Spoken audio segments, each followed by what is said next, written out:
Hi, this is Steve. I just have one of my favorite clients here with you to talk a bit about overcoming pet grief. I love animals, and so does my client. And on top of that, my client is very empathetic, where I'm kind of stone cold sometimes. it's the way I'm wired. Anyways, Diana, welcome. And could you kind of very briefly share what happened to you, what pet, how you were feeling, how fast it worked, the work we did together? Sure. I'm happy to.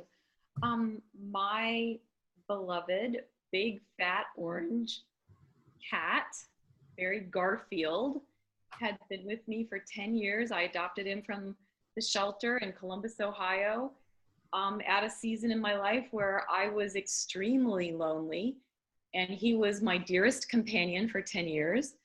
When my husband and I were out of town one weekend, we got a call from the house sitter who said Mushi had passed on.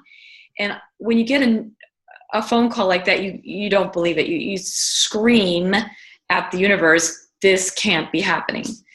It was a complete feeling of unreality, but we were at our cabin. I had to finally agree that it had happened. I walked outside and I howled in grief like a wounded animal. And I was surprised at the depth of my emotion. And over the next 3 days, I would repeat that. I would have to step out of the room, go to another part of the house, and howl with grief. I was afraid my husband would hear me and he'd think I was losing my mind. But I was that undone. I was aware of what work you did. I thought, well, if he can help me with this, he's really doing something amazing, because I was not able to get a grip, and I am a fairly stable person. Yeah. But this got under my skin and I could not get around it. So I called you up and I explained what had happened, and you asked permission to test proxy for what was going on in my emotional makeup.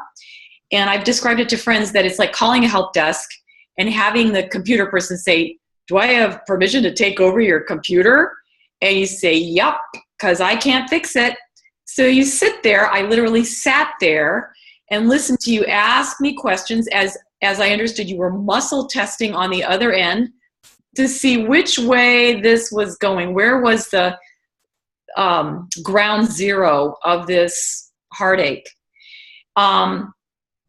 I didn't have to do anything. I didn't have to talk about it. I didn't have to sob about it. I just sat peacefully, still feeling grief, but sat peacefully. And about 45 minutes later, after a good exchange of questions, but mostly you just asking me yes or no questions, and occasionally you would stop and say, okay, we're going to clear that.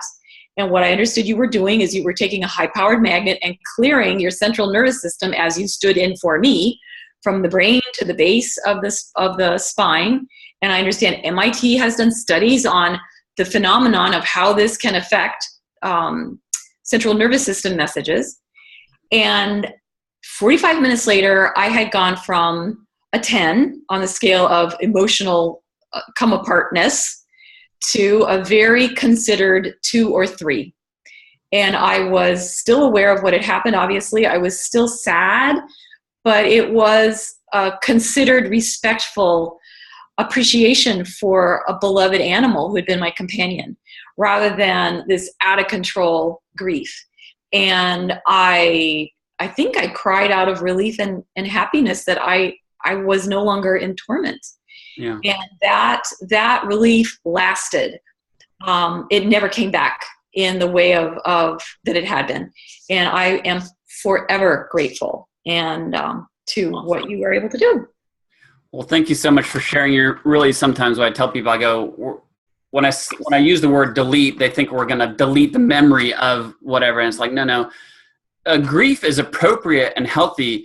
It does not need to own you. That's inappropriate. And Exactly. when the grief owns you, then we need to fix that so you can get back to, being very contemplative and appreciative of what's gone on without losing the ability to live your life anymore. Anyways. And I would say in that sense of, so how does it change? I would say I experienced the thoughts about this beloved pet as if it had moved across the room, as if the grief had moved across the room, even down the block. And I was aware that there was grief, but it was down the block and it wasn't impacting me anymore. Awesome. Well, thank you so much for sharing. Thank you. Thank you. And you know, one of the things that make me very sad is often people, when they experience that level of grief, they don't go out and get another pet. Yep. Because they're like, I am not going to ever go through that again. And here you have several new wonderful pets that you love that add to your life. And how wonderful. Anyways. Good point. Good. Perfect. Awesome. Thank you so much. Bye. Thank you, Stephen.